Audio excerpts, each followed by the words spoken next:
드디어 마지막 주일입니다. 그죠? 52주째인데요. 무슨 말씀을 전할까 기도하는데 늘 이때만 되면 저 문구가 생각이 나요. 이게 아름다운 사람은 머문 자리도 아름답다 하는 그 캠페인 문구 있잖아요. 그래서 제목을 하여튼 여러 차례 고치다가 결론적으로 아름다운 흔적을 남긴 한 해 이렇게 정해 보았습니다. 말씀드린 것처럼 여러분 다 한 번쯤은 들어보셨죠? 아름다운 사람은 머문 자리도 아름답다. 근데 어디에 가면 이 글귀를 볼 수 있습니까? 미국에서 사시니까 잘 모르죠. 그죠? 한국말이니까. 이 영어로 번역해서 이렇게 백악관에 주고 이렇게 다 사용하라고 이렇게 할까요? 저작권 안 받고. 참 멋진 말이잖아요. 아름다운 사람은 머문 자리도 아름답다. 공교롭게 화장실에 가야 볼 수 있습니다. 그죠? 화장실에 있는 글귀죠. 오래전에 오신 분들은 아마 모를 거예요. 한국에 월드컵 있고 이 무렵에 이렇게 생겨난 캠페인 문구인데요. 이게 만들어진 사연이 있습니다. 이 사회 시민 운동을 하는 분인데 이분이 그 대표님인데요. 어느 날 길을 가다가 학생들이요, 길거리에 침을 뱉는 것을 본 거예요. 야, 이래서는 안 되겠다. 좋은 나라를 만들어야 되겠다 하고 침 뱉지 않는 깨끗한 나라를 위한 국민운동을 해야 되겠다. 이런 생각을 한 거예요. 저도 한 95년도로 생각하는데 콜로라도 이제 와서 잠깐 공부하고 갈 때 같이 오는 학생들 중에요. 미국에 오면 처음에 푸른 잔디가 그렇게 인상적이고 좋잖아요. 거기 눕고 싶고 막 침대 같고 환상적이잖아요.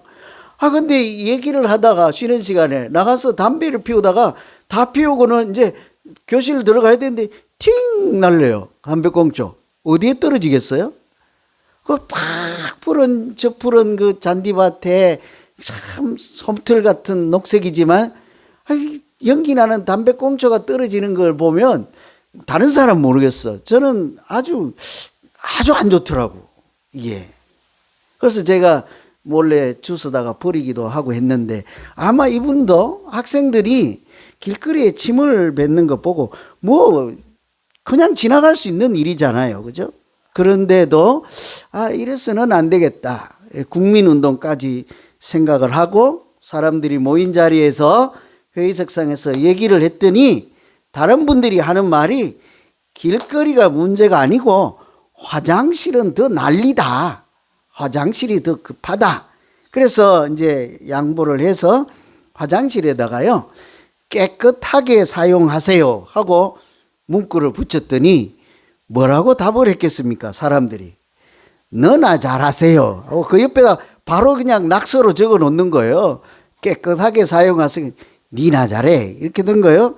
그냥 안 되겠다 싶어서 좀 점잖게 청소하는 분 울리지 마세요. 그러니까 적각도 답이 옆에 붙었습니다. 네가 뭔데? 이러는 거예요. 사람들도 참 얄궂죠. 이런 국민운동을 하고 시민운동을 하는데 너나 잘하세요. 그래서 고민을 하는데 이분이 할아버지, 제가 알기로는 외할아버지께서 훈장 선생님이었어요. 옛날에 글을 가르치는 훈장님인데 그 할아버지 하신 말씀이 기억나는 거예요. 군자 필신 기독야라.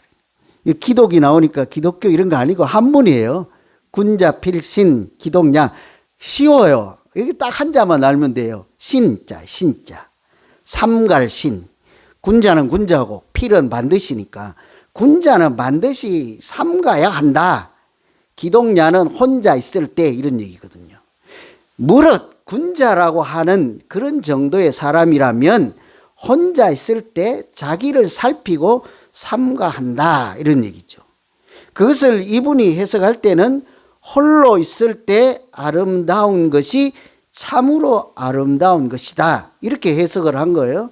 혼자 있으면 막 지저분하고 혼자 있으면 악한 생각도 하고 혼자 있으면 범죄할 생각도 꾸며보고 혼자 있으면 담임 목사 욕도 하고 혼자 있으면 막 이렇게 하잖아요. 그죠?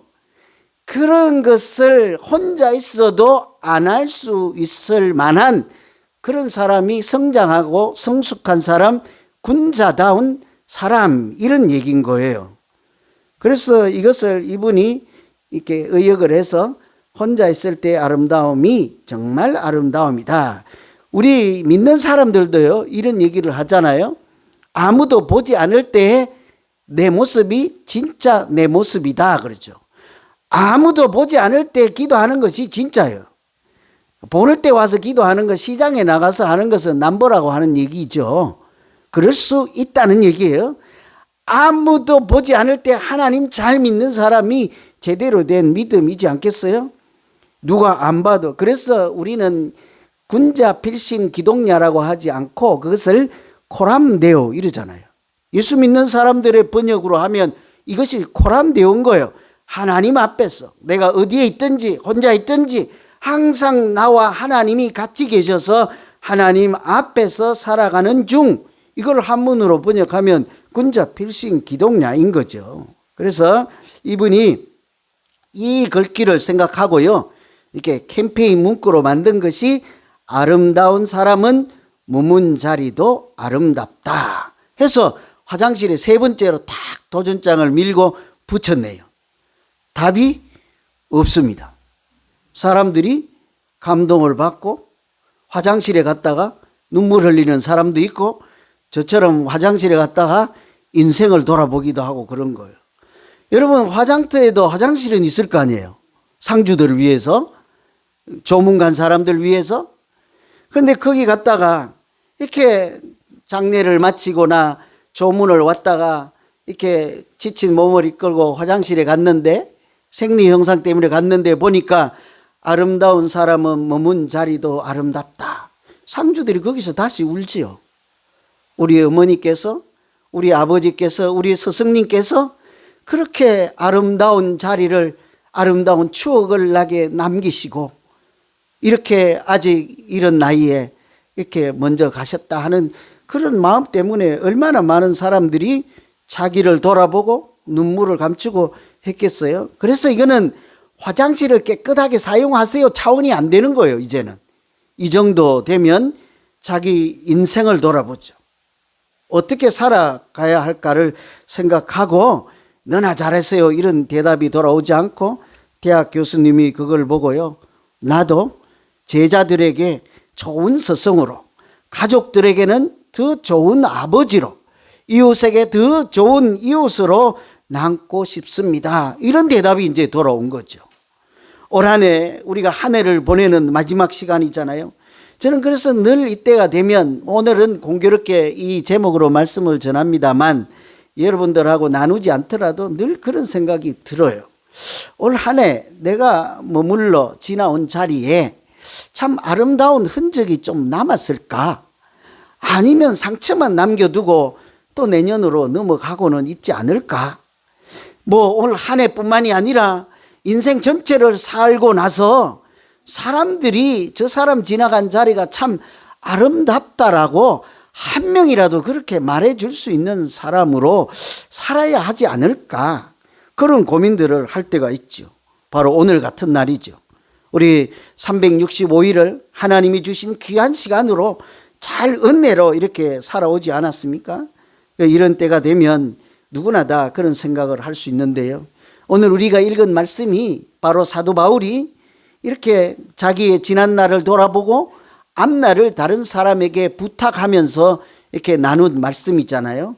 구체적으로는 에베소 성도들에게, 특히 장로님들께 이렇게 들러서 가서 방문할 시간은 없고 항구로 나오라고 해서 잠시 만나는 동안 지난날 내가 눈물로 당신들을 위해서 이렇게 사역을 했고, 내가 떠나고 없는 자리일 때, 비었을 때라도 당신들은 이렇게 하며 참 우리가 지나간 자리, 머문 자리가 아름다운 믿음 생활을 해야 되지 않겠습니까? 하는 게 오늘 내용이잖아요.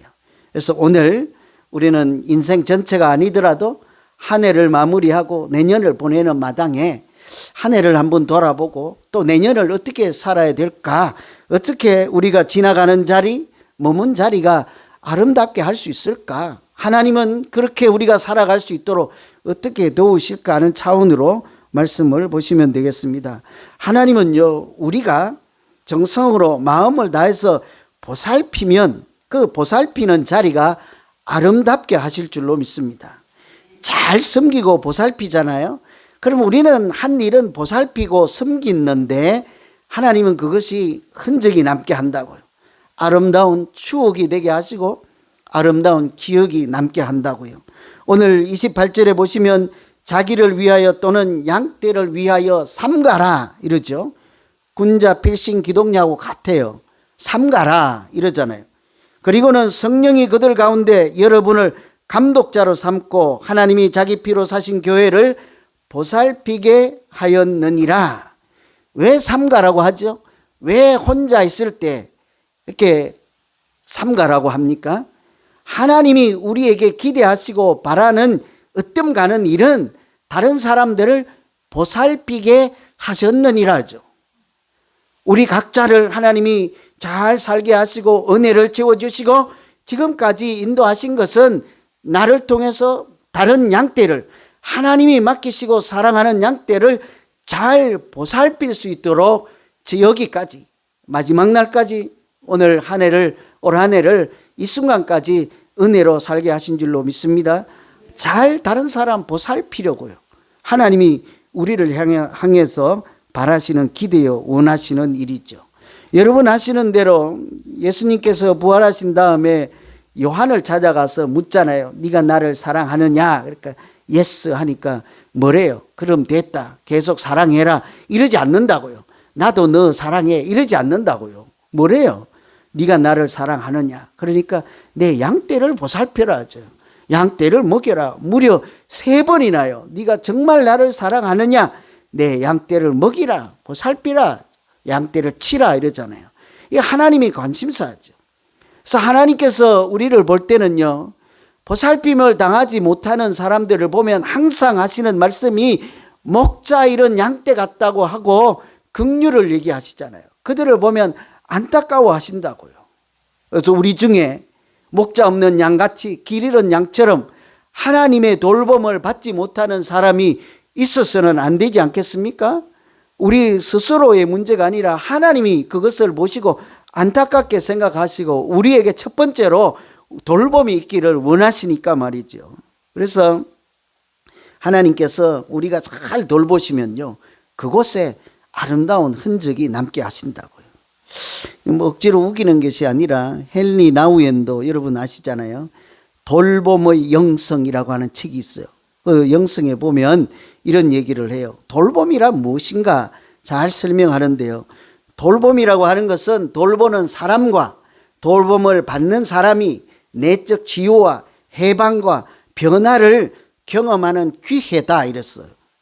여기 보면 눈여겨 이제 들리는 것이 돌봄이라고 하는 것이 내가 누군가를 보살펴주고 섬기면 그 사람이 혜택을 받고 그 사람은 좋아지고 나는 어쩌면 수고하고 나는 희생하고 손해볼 것 같은데 그렇게 얘기를 하지 않는다고요? 진정한 돌봄의 영성이라고 하는 것은 돌보는 나와 돌봄을 받는 그 사람 둘이서 서로 간에 치유가 일어나고 해방과 변화를 서로 경험하는 영성의 훈련 기회다 이렇게 얘기를 해요. 돌보면 일방적으로 누가 은혜를 받는 것이 아니라는 얘기죠. 그래서 하는 말씀이요, 우리는 서로에게 서로가 필요한 사람이다 그래요. 여러분에게 제가 필요하십니까? 내가 대답 안 할까 봐 조금 얘기했는데 저는 여러분들이 아주 많이 필요하십니다. 왜 아멘 안 했어요? 여러분 저에게 안 필요한 줄 아세요? 그래갖고 삐졌구나 여태까지 말도 안 하고. 여러분이 없는 목사가 무슨 일을 하겠습니까? 누구를 보살피죠? 가서 뭐 나무나 닦고 있을까요? 영혼을 살피는 일이 목회자들의 일이잖아요. 섬길 대상이 없는 목회자가 행복할 리가 있겠습니까?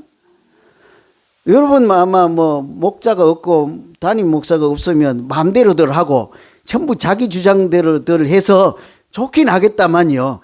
그래도 모자란 사람이라도 없는 것이 아니라 있는 것이 낫지 않겠어요? 서로에게 필요하다니까, 서로에게. 우리 사이만 그런 것이 아니라 옆에 앉아 있는 분들도 마찬가지예요. 내가 저 사람을 돌보면 저 사람이 나 때문에 은혜를 받았고 저 사람이 나 때문에 좋은 일이 있었고 저 사람이 나 때문에 인생을 고쳤다고는 하지만 사실은 그 돌봄을 통해서 가장 은혜를 받고 영혼이 회복되고 은혜가 충전되는 사람은 돌보는 자신인 줄로 믿습니다. 이게 이 사람이 하는 얘기예요. 그래서 우리는 서로가 필요한 사람이다. 그리스도인이 된다는 것은 혼자서는 되는 일이 아니다. 돌본다는 것은 상대의 부르짖음을 듣고 고통, 혼란, 외로움 이런 것을 서로 공감하는 일이 돌봄이다. 이래. 뭐 설명으로 해봐야 뭐 잘 와닿지도 않고 저는 항상 이 정도 얘기하면 졸리잖아요. 그죠? 그래서 제가 돌봄에 대한 구체적인 사례가 없을까 항상 찾아본다. 어떨 때는 밤새도록 찾아본다고요. 꿈에도 찾죠. 뭐 제가 올 한 해 섬긴 돌본 사례들을 여기다가 1번, 2번 쫙 나열하면 자랑만 하고 있네 이럴 거잖아. 그죠? 그래서 그런 얘기는 못 하겠고 또 사실은요. 여러분들 중에 잘 돌보는 분들, 섬기는 분들, 은혜를 베푸는 사람, 아름다운 흔적을 남긴 이야기들이 많았어요. 제가 사실은 이런 날은 그런 분들 앞에 나오라고 해서 자기 얘기도 좀 하게 하고 나는 설교 하루 쉬고 이러면 좋겠는데 그러면 또 혹가는 이러잖아요. 아이 뭐 지만 했나 나도 했는데 나는 목사님에게 안 들켜서 그렇지 또 이럴까 봐 우리 얘기는 하기가 좀 조심스럽고 그래서요. 제가 찾아보니 이런 얘기가 있더라고요. 다른 교회 이야기예요. 다른 교회. 미국에 있는 다른 교회인데 시골에 한 50명 정도 되는 교회에 미장원이 있어요. 미용실 있는데 어느 날 그 이제 미용사 선생님이 이제 머리를 해주는데 한 사람이 들어와서 나는 머리를 빡빡 밀어주세요. 이렇게 다 이제 밀어주래. 근데 좀 있다가 다른 사람이 왔는데 나도 저 사람처럼 다 깎아주세요. 막 밀어주세요. 이렇게. 이상하잖아요. 그날따라 오는 사람마다 한결같이 나도 밀어주세요. 빡빡 깎아주세요. 이러는 거예요. 무슨 일일까? 이렇게. 이분들이 다 조폭하려고 단결을 일치했나 싶어서 궁금하잖아요. 나중에 사연을 알아보니까 그 교회 여자 중학생이 암에 걸려서 암투병을 하며 항암 치료를 하니까 머리가 다 빠진 거예요. 그래서 교회를 안 나온다는 거예요. 사춘기에 머리가 빠진 여학생이 교회에 나오겠어요? 아마 새치 하나 나와도 안 나올 거예요. 예민할 때니까. 그래서 이 학생이 부끄러워서 교회를 안 다니는 얘기를 듣고 그 담임 목사님이 교인들과 상의한 끝에 그러면 우리도 머리를 다 깎자. 그래서 1명, 2명 머리를 다 깎은 거예요. 제가 어제 저녁에 뭘 잘못 먹어 배탈이 나가지고 오늘 저 떡국도 못 먹고 라면을 먹고 싶거든요. 여러분 떡국 드실래요? 라면 드실래요? 고치고도 지금 떡국 드실 거잖아. 제가 오늘 못 먹는다니까요. 이런 게 돌봄이라는 거예요. 그래서 그 교인들이요 가서 자발적으로 머리를 다 깎고 있는데 이런 사연을 그 미용사분이 방송국에 제보를 한 거예요. 이런 아름다운 이야기가 있다. 취재가 나오는데 그 여학생이 교회에 오는 날 간신히 설득을 해서 교회에 오는 날 빵모자를 눌러 쓰고 교회를 오는데 얼마나 수줍고 창피하고 조심스럽겠어요? 교회 문을 딱 열었더니 전부 머리 민 교인들만 앉아 있는 거지. 부끄러울 리가 없는 거예요. 그래서 그 촬영하던 기자가 마지막에 이런 얘기를 해요. 나는 교회 다니는 사람은 아닙니다. 나는 그리스도인은 아니지만 언젠가 내가 교회를 간다면 이런 교회를 가고 싶습니다. 여러분 그 마음이 짐작이 가나요? 이런 걸 돌봄이래요. 교인들이 그 여학생 집에 가서 뭐 어깨를 주물러 주거나 머리를 감아 주거나 과자를 사다 주거나 접촉도 안 하고 아무것도 안 했잖아요. 근데 무슨 돌봄이 있었습니까? 그 사람의 고통을 같이 나의 고통으로 받아들이고 그 부끄러워하고 수줍어하고 교회 가고 싶어도 못 가는 심정을 헤아려 그 사람의 입장이 되는 이런 것이요 돌봄이라는 거죠. 그런 은혜를 베푸는 그런 머리 깎는 그런 훈련을 통해서 나도 얼마나 행복한 하나님이 주시는 은혜를 경험했겠습니까? 그런 사람들의 마음을 헤아려서 그 여학생은 얼마나 또 용기를 얻었겠냐고요. 이런 섬김과 돌봄 보살피면요, 그런 것을 하지 않는 사람은 신앙생활을 안 하는 것과 같다라고 할 수 있는 거예요. 왜냐하면 그 자체가 우리 믿음 생활의 구체적인 내용이기 때문에요. 그 자체가 믿음이에요. 하나님은 예수님 독생자 예수 그리스도를 보내셨을 때 하시는 말씀이 있었어요. 뭐라고 하십니까? 제가 지난주에인가 무조건 외우라고 그랬어요.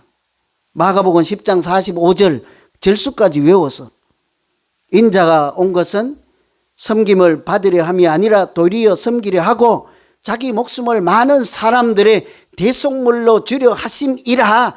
이게 기독교의 근본 정신이요, 섬김의 모본, 표본이지 않겠습니까?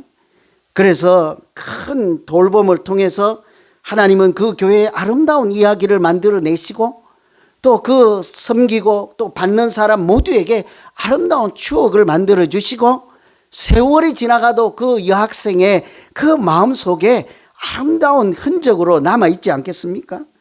우리 하나님께서도 올 한 해 사실은 우리 교회의 장점 중에 장점이 아름다운 섬김이 있는 교회잖아요. 돌봄이 있는 교회이지 않습니까? 왜 여러분 아멘 못하세요? 우리 교회만큼 섬김을 잘하는 교회가 어디 있습니까, 세상에? 제가 알기로는 이런 교회가 없어요.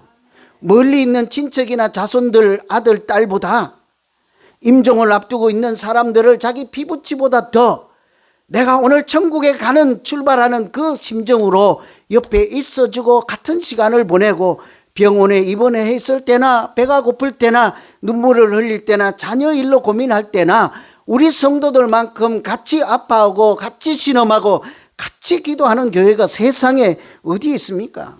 틀림없이 하나님은 이런 섬김과 돌봄, 우리들의 그런 착한 행실 가운데 아름다운 흔적이 남게 하시고 우리의 믿음은 또 예수 그리스도의 장성한 분량까지 자라게 하셔서 하나님이 기억하는 교회, 은혜가 충만한 교회로 인도해 가실 줄로 믿습니다. 이왕 신앙생활 할 거 아름다운 섬김으로 행복하게 신앙생활하는 모두 되기를 다시 한번 간절히 기원합니다.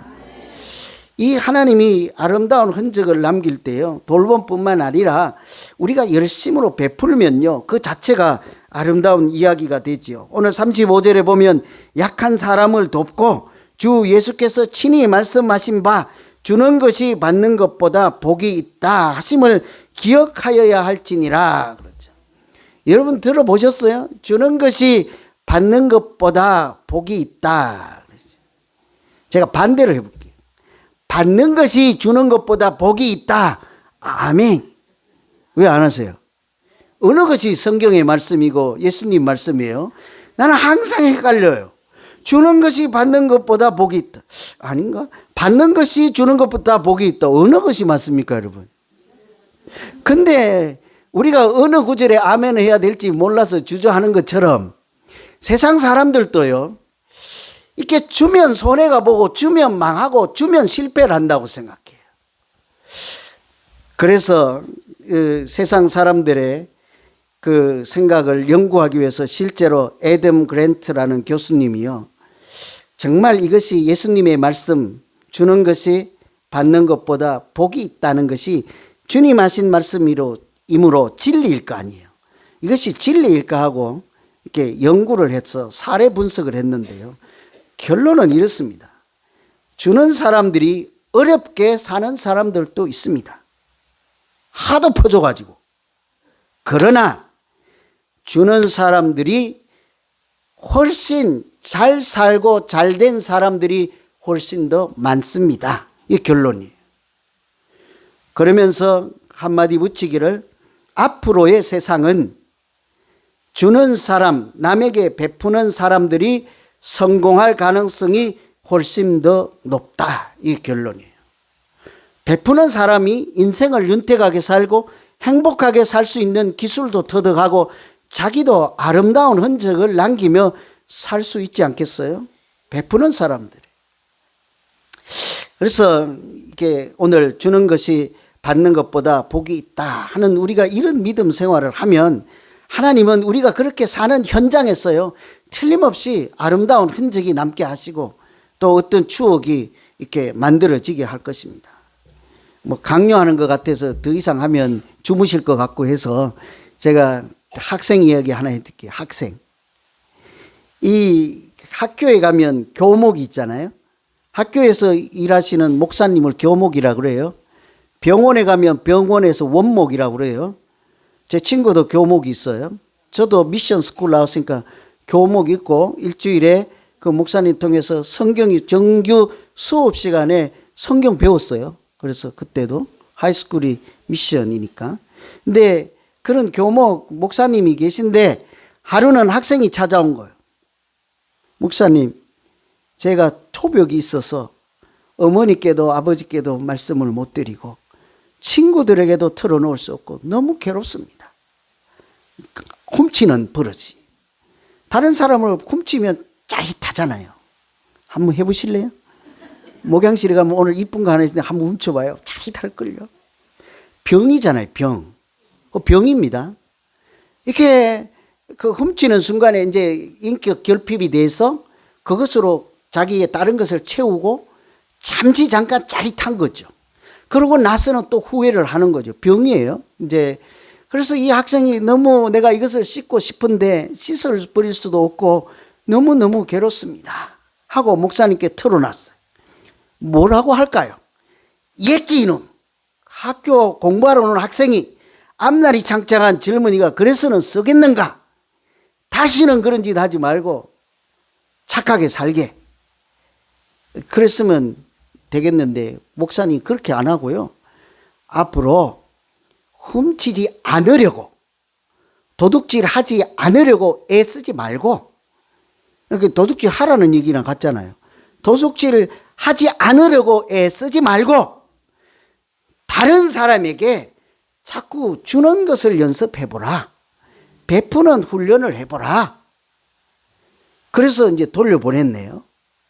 그 혼자 힘으로는 안 될 것이나 주님이 늘 도울 거야. 혼자 할 생각하지 말고 주님께 기도하고 이렇게 믿음 생활하는 마음으로 자꾸 베풀어 보라. 이렇게 한 거예요. 도둑질 얘기는 안 한 거예요. 한참 있다 이 학생이 찾아왔어. 다시 얼굴이 환해서 왔어. 자기 반에 가장 가난한 학생 그 한 사람을 발견하고 자기 용돈을 다 모았다가요 걔를 준 거예요. 그리고 하는 말이, 내가 이렇게 살면서 얼마 안 살았지만 이렇게 기쁜 날은 처음 봤습니다. 그렇게 행복한 일은 한 번도 없었습니다. 목사님, 제가 좀 달라진 것 같아요. 앞으로 더 달라질 수 있을까요?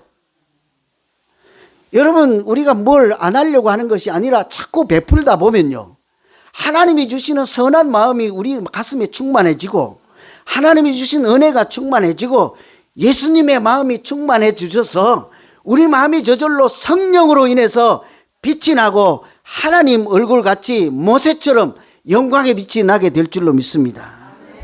이왕 살걸요, 이거 뭉켜잡아야 뭘 하겠습니까? 하나도 가지고 가지 않는데 주님 말씀이 진리의 말씀이고 주는 것이 받는 것이 복이 있다 하셨으니 무조건 그 말씀대로 믿고 하다가 보면 우리도 이 학생 같은 일이 일어나지 않겠어요?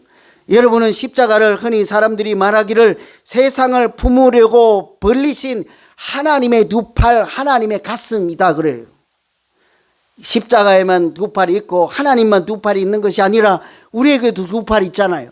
자꾸 안으로 이렇게 감아 싸려고만 했습니까? 다른 사람 벌려서 안아주고 품어주고 용납하고 받아들이고 우리에게도 하나님이 두 팔 주신 것이 아닐까요? 한 팔 주고는 못 펼치니까, 못 따뜻하게 하니까. 십자가처럼 하나님의 두 팔, 하나님의 가슴처럼 믿음의 두 팔을 우리가 벌려서 따뜻한 말 한마디로, 따뜻한 밥 한 그릇으로, 따뜻한 작은 것으로, 안 되면 따뜻한 그냥 내 시간이라도 내주며 사람들에게 자꾸 주다가 보면 하나님께서 우리의 돌봄과 섬김과 주는 것을 통해서 아름다운 이야기를 우리 교회도 만들어 주시고 이곳이 천국 같은 교회 되게 하시고 우리 믿음은 하나님이 기뻐하시는 아름다운 믿음 생활이 되게 할 줄로 믿습니다. 올 한 해 이제 아직도 몇 시간 남았잖아요. 오늘 내가 한 해 동안 어떤 아름다운 이야기와 추억이나 흔적을 남겼는지 돌아보시고, 또 내년에도 어떻게 살까 고민할 것이 아니라 나를 통해서 하나님께서 아름다운 이야기를 만들어서 이왕 믿음 생활할 거, 그것도 다른 데서가 아니라 예수사랑 비전교회에서 믿음 생활을 하려면 하나님이 나를 통해서 역사하시고 아름다운 그런 이야기를, 흔적을 만들어가는 모두 되시기를 다시 한번 간절히 기원합니다. 기도하겠습니다. 하나님 아버지,